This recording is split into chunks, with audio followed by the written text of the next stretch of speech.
यदि आप भी अपनी लाइफ में कुछ नया सीखने की चाह रखते हैं तो इस चैनल को अभी सब्सक्राइब कर लें।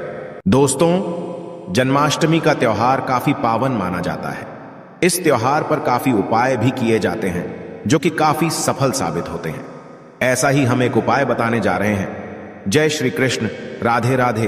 दोस्तों, 7 सितंबर 2023 कृष्ण जन्माष्टमी के दिन अगर आप इस पेड़ को मात्र छूकर आ जाते हैं तो आपकी जन्मों की गरीबी, दुख, दर्द, कष्ट, पीड़ा उसी समय से कम होनी शुरू हो जाएगी और आप हो जाएंगे धनवान और मालामाल। दोस्तों, यदि आप भी अपने घर की सुख, शांति, संतान की कमी और धन की कमी या कर से परेशान हैं या आपका भाग्य आपका साथ नहीं दे रहा है तो दोस्तों 7 सितंबर 2023 जन्माष्टमी पर इस पेड़ को छूकर आ जाना। उसके पश्चात आप देखेंगे कि कुछ ही दिनों में आपकी सभी समस्याओं का हल संपूर्ण नव रूप से हल हो जाएगा। दोस्तों, कई हजार सालों पश्चात 7 सितंबर 2023 को बहुत ही दुर्लभ और दिव्य संयोग बनने जा रहा है, क्योंकि इस दिन जन्माष्टमी के पावन पर्व के साथ साथ राजयोग, अमृत सिद्धि योग और साथ ही धनलक्ष्मी जैसे कई योग बन रहे हैं और इस दिन भगवान श्री कृष्ण सबसे अधिक प्रसन्न होने वाले हैं। इसलिए दोस्तों, अगर आप भी भगवान कृष्ण से इस दिन जो भी सच्चे दिल से मांगेंगे वो मनोकामना आपकी अवश्य पूरी होगी और इस दिन इस पेड़ को छूने से जुड़ा ये उपाय आपकी किस्मत चमका देगा। तो आखिर कौन सा है वह कार्य जो आपको सभी कष्टों से मुक्त कर देंगे? आज की इस वीडियो में हम आपको विस्तार से बताएंगे, इसलिए दोस्तों वीडियो को आखिर तक अवश्य देखें। और दोस्तों, अगर आप भी अपने जीवन में भगवान श्री कृष्ण की कृपा पाना चाहते हैं तो इस वीडियो को लाइक करें और कमेंट में श्री कृष्ण राधे राधे लिखना ना भूलें। दोस्तों, भगवान कृष्ण का जन्म भाद्रपद माह की कृष्ण पक्ष की अष्टमी तिथि को हुआ था। इस शुभ तिथि को भगवान कृष्ण के जन्म उत्सव के रूप में मनाया जाता है और इसे जन्माष्टमी कहा जाता है। दोस्तों, जन्माष्टमी 2023 पूजा का शुभ मुहूर्त है। सितंबर 2023 दिन बुधवार को रात 11:57 से 12:42 के बीच जन्माष्टमी की पूजा की जाएगी। आपको बता दें, कान्हा का जन्म रोहिणी नक्षत्र में मध्य रात्रि में हुआ था। 6 सितंबर को रोहिणी नक्षत्र की शुरुआत सुबह 9:20 से हो रही है। अगले दिन 7 सितंबर को सुबह 10:25 पर इसका समापन हो जाएगा। वहीं जन्माष्टमी व्रत का पारण 7 सितंबर को सुबह 6:02 या शाम 4:14 के पश्चात किया जा सकेगा। दोस्तों, वहीं ग्रस्त और वैष्णव संप्रदाय के लिए जन्माष्टमी की तिथि आपको बता दें, ग्रस्त और वैष्णव संप्रदाय के लोग अलग एक दिन कृष्ण जन्माष्टमी मनाते हैं। ऐसे में 6 सितंबर 2023 को ग्रस्त जीवन वाले लोग और 7 सितंबर 2023 को वैष्णव संप्रदाय के लोग कान्हा का जन्म उत्सव मना सकते हैं। दोस्तों, इस बार जन्माष्टमी के दिन कई सारे दुर्लभ संयोग बन रहे हैं। इस बार की जन्माष्टमी के दिन संयोग और संस नामक राजयोग, कालसर्प योग, सर्वार्थ सिद्धि योग, अमृत सिद्धि योग का निर्माण हो रहा है। इसलिए इस दिन का और भी अधिक महत्व बढ़ गया है। दोस्तों, आज की वीडियो में हम आपको एक ऐसी चीज के बारे में बताने जा रहे हैं जिसे उपाय को अगर आप कर लेते हैं तो इस जन्माष्टमी के दिन तो आपकी किस्मत खुल जाएगी, साथ ही सभी संकटों और कष्टों से आपको मुक्ति मिल जाएगी। और दोस्तों, अगर आप इस दिन इन वृक्षों को छूकर आ जाते हैं जिन पर स्वयं भगवान नारायण वास करते हैं तो आपकी गरीबी तत्काल मिट जाएगी और कैसी भी आपकी मनोकामना हो, कैसी भी आपकी इच्छा हो, हर मनोकामना पूर्ण हो। हमारे हिंदू धर्म में वृक्षों को देव स्वरूप कहा गया है और इन वृक्षों में स्वयं भगवान महादेव और नारायण वास करते हैं। और आज मैं आप लोगों को उन पावन पेड़ के बारे में बताऊंगा जिनको इस जन्माष्टमी के दिन छू लेने मात्र से आपकी जन्मों जन्मों की गरीबी मिट जाएगी। क्योंकि दोस्तों, ये ऐसे पेड़ है जो देव पेड़ कही गए हैं या देवी स्वरूप कहे गए हैं।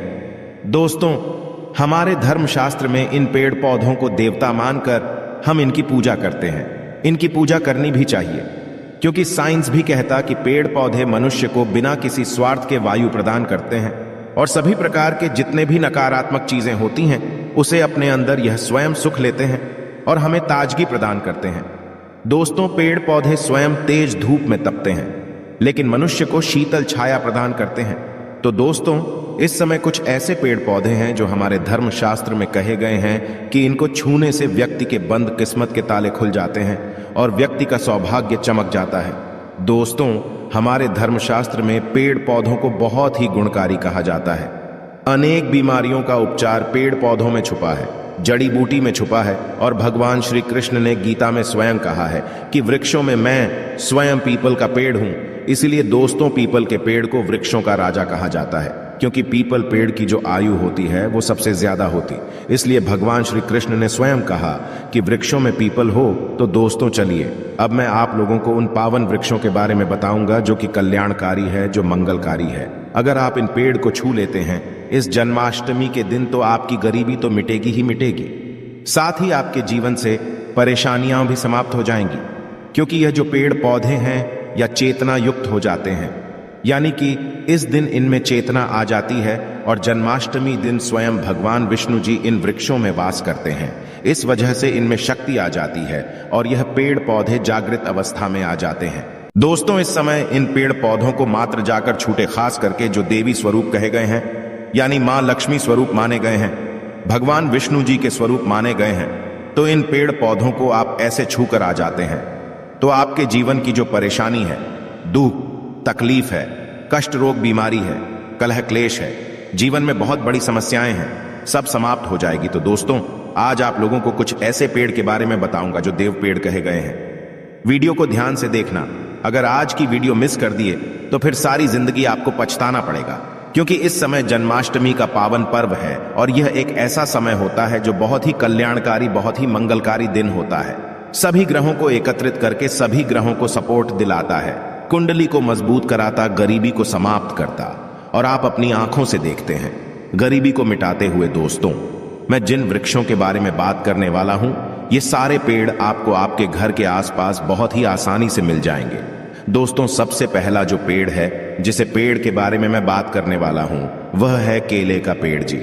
हाँ, केले का पेड़ आपके घर के आसपास मिल जाएगा। इसमें स्वयं भगवान विष्णु जी, महालक्ष्मी जी वास करती है। दोस्तों आपको इसे खासकर दिन, चाहे गुरुवार के दिन हो, किसी भी दिन आप इस पेड़ को छूकर आ जाए तो जीवन के कष्ट मिटाते हैं, तत्काल गरीबी मिटती है और सुख समृद्धि की प्राप्ति होती है। धन वैभव से आपका घर भर जाता है। आपके घर में तेजी से धन आने का स्रोत नजर आने लगते हैं। रुका हुआ व्यापार चलने लगता है। बंद पड़ी किस्मत भी साथ देना शुरू कर देती है और भाग्य आपका 7वें आसमान पर रहता है। बंद किस्मत के ताले खुल जाते हैं। जीवन में सफलता आपको प्राप्त होती है। कार्य क्षेत्र में भी आपको लाभ होता है। तो दोस्तों आपको केले का पेड़ आसपास मिल जाएगा, तो इस पेड़ को छूकर आ जाए। इसमें स्वयं भगवान श्री विष्णु जी वास करते हैं। केले का पेड़ बहुत ही पावन माना जाता है। कहते हैं केले के पेड़ में अगर जन्माष्टमी के दिन अगर 1 लोटा जल गुरुवार के दिन दिया जाए, हल्दी, चना, किशमिश डालकर, तो जीवन में यश, मान, सम्मान की प्राप्ति और संतान की प्राप्ति होती है। अगला पेड़ है दोस्तों तुलसी का। दोस्तों तुलसी के पौधे को अगर आप छूकर आ जाते हैं तो जीवन के कष्ट मिटते हैं। इसमें भी मां लक्ष्मी का वास होता है। तुलसी के पौधे को छूने से भी आपकी गरीबी तत्काल मिटती है, महालक्ष्मी की कृपा बरसती है, घर से दुर्भाग्य दूर होता है। इसलिए जन्माष्टमी के दिन पीपल के पेड़ के साथ साथ तुलसी का पौधा भी आपको घर के आसपास मिल जाएगा, या फिर आपके घर में लगा है तो सुबह शाम के दिन आप इन्हें छूकर आ जाएं और अपनी मनोकामना, साथ ही अगर बेल का पेड़ भी मिल जाए तो इसे भी छूकर आ जाए तो बहुत ही लाभ और कल्याणकारी है। इसमें स्वयं नारायण और माता पार्वती वास करती है। दोस्तों बेल का पेड़ भी बहुत ही शुभ है और शमी का पेड़ भी छूकर आ जाए ये भी बहुत ही शुभ माना जाता है।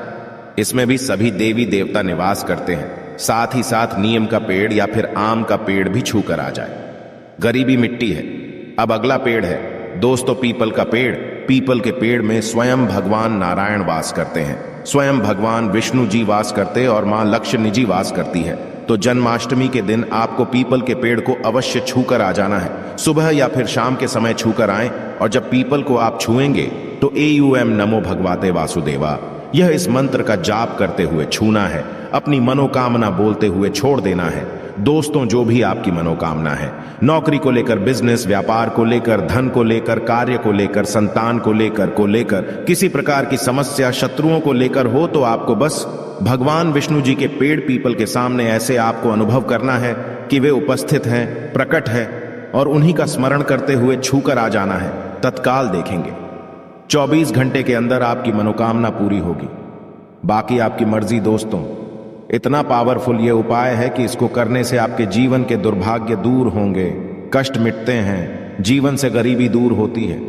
दोस्तों पीपल पेड़ में वैसे तो सभी देवी देवता निवास करते हैं, लेकिन जन्माष्टमी के दिन भगवान विष्णु और मां लक्ष्मी स्वयं निवास करने आती है। बैकुंठ लोक से धरती पर इसीलिए पीपल के पेड़ को अवश्य स्पर्श करके आप अपनी मनोकामना बोल देना, तत्काल आपकी गरीबी मिटेगी। दोस्तों, इस दिन जन्माष्टमी की व्रत कथा भी आपको अवश्य सुननी चाहिए, जिसको सुनने मात्र से आपके सभी रुके हुए कार्य बनने लगेंगे।